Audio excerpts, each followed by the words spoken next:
This is the J Pitt Show.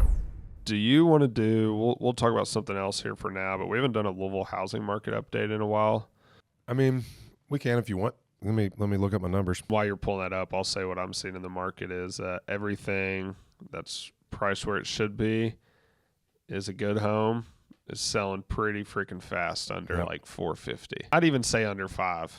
I would agree with that. Yeah. I would definitely agree with that. So, all right. So here's the quick numbers, and I can pull up another report that we run. I think most staggering, okay, is closings compared to this week in 2024. Now, mind you, things to understand, we are not yet to right about the time where the NAR settlement was about to be announced. We maybe look that up when it was announced. I know the RE/MAX settlement, the KW settlement, the big Home Services of America settlement, all those were announced earlier than the NAR settlement. And I want to say it was late April, early May that it was announced, but not implemented until August. I want to say like 13th here, 18th was the... Gemini says the NAR announced the proposed settlement agreement on March 15th, 2024. Okay. Proposed, but it wasn't. The practice changes outlined in the settlement began on August 17th. Yeah, I knew it was, I was going to say 18th, but I knew it was the third week of August when they went into effect. Maybe this is NAR's proposed settlement, but it wasn't approved or it wasn't announced or whatever. Anyway, point being, the market had not felt any effect of the NAR change as of this moment in 2024. Right now, this year, and the narrative is that the market is slower. Fair? We are flat. We have had the exact same number of closings year to date in our market than we had the same time period in 2024.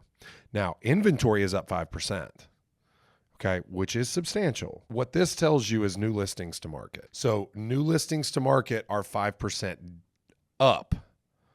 So you have people chasing, but that essentially just leads because static sales, more listings to market equates to more homes on the market. And then that supports the narrative that we've been giving you, which is that the homes that are priced appropriately sell and sell quickly.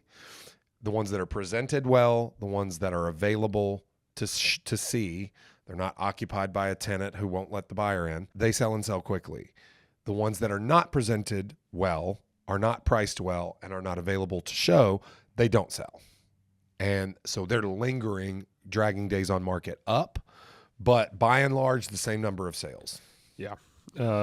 Which I believe, honestly, I don't think it's that slow. Like it hasn't been. I think it's a pretty good market. One thing I think that is a hypothesis is I do believe that there are a larger subset of people in the last 12 months that have come to find themselves in distress and need to sell based on distress. I don't think it is in any way comparable to 2008 or 9. Okay, I don't think it is a foreclosure crisis by any stretch of the imagination, but I do believe that people there is a segment of people who have borrowed up against equity, who have had 5-year adjustable rate mortgages that they took in 2020 that have started to adjust now.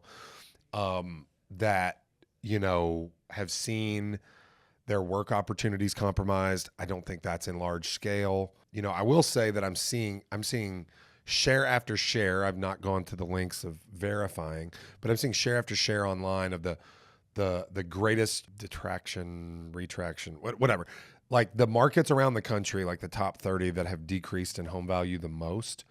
The Austin, Texases, the Denver, Colorados, the San Jose, Californias, the markets that seen Colorado Springs that saw booms that have started to pull back. And Louisville, and no Midwest city for that matter, is anywhere close. You have Southern California, you have Texas, you have Florida, you have Colorado, you have it's usually the ones that have hit worse are not the biggest cities. It's not Dallas, although DFW has seen decreases. It's Austin. It's not Denver is pretty high, but Colorado Springs. The bedroom communities of large cities in boom states are the ones that have seen. It's not Nashville, it's Brentwood. You know what I mean? Which, oftentimes those people that see pullbacks, it affects them. None, because it affects no one if they don't sell. Yeah. If your income is stable and you're financed at a low rate, what does it matter what people that are borrowing at 7.5% buying at today's prices? What does that? What impact does that have to you? You've seen your home value go up 40% in 2 years, 3 years, and you're financed at 4.5%. What does that have an effect on you if you don't lose your job and have to sell? Nothing. Getting transferred for work sucks under those circumstances. Yeah. Because rents are down too. Yeah, this is a good lead-in into a Broke Agent Media article titled "More Americans Are Backing Out of Big Purchases in 2025." So the key details, according to a Redfin survey, 24% of Americans are canceling major purchases like a home or car due to tariffs, while 32% are delaying plans. More than half, 55%, say they're less likely to make a major purchase this year, and 34% don't have any emergency fund to cover housing payments, which we'll go over a little more here in a sec. Among renters, 53% lack an emergency fund, more than double the rate of homeowners at 23%. This is my issue, and I like these guys, okay? 24% of Americans are canceling major purchases due to tariffs. That's horseshit. Yeah. Okay, you don't know why people are canceling. You didn't interview those people that canceled purchases. You're making the assumption. Well, okay, this is a Redfin. Okay, well, Broke Agent Media is reporting. Redfin's full of shit. Here's what I'm going to say. Redfin didn't interview those people. They did a survey of people that said they were considering a purchase, and now those people have said, "No, we're going to think twice this year." Okay, great. What about the people that are in contract that are canceling? That's what they make it sound like. Right. Okay, that's not what's happening. Yeah. I haven't heard a single person And also, say those that people they wanna, say that they are more unlikely to make a big purchase because of tariffs. They probably want to believe that, but a lot of people can't stop their own spending. Exactly. They're probably not in a position to purchase what they want in the first place. And it's easy to say that rather than accept the truth, which is that you can't afford what you want. Okay. Now, indirectly, if you want to say, okay, rates were on the decline and they're not now because of tariffs. Okay, I buy that, right? Like, because rates is the single greatest contributor to stimulating or stifling demand, right? If interest rates are low, demand is stimulated. If interest rates are high, it's stifled.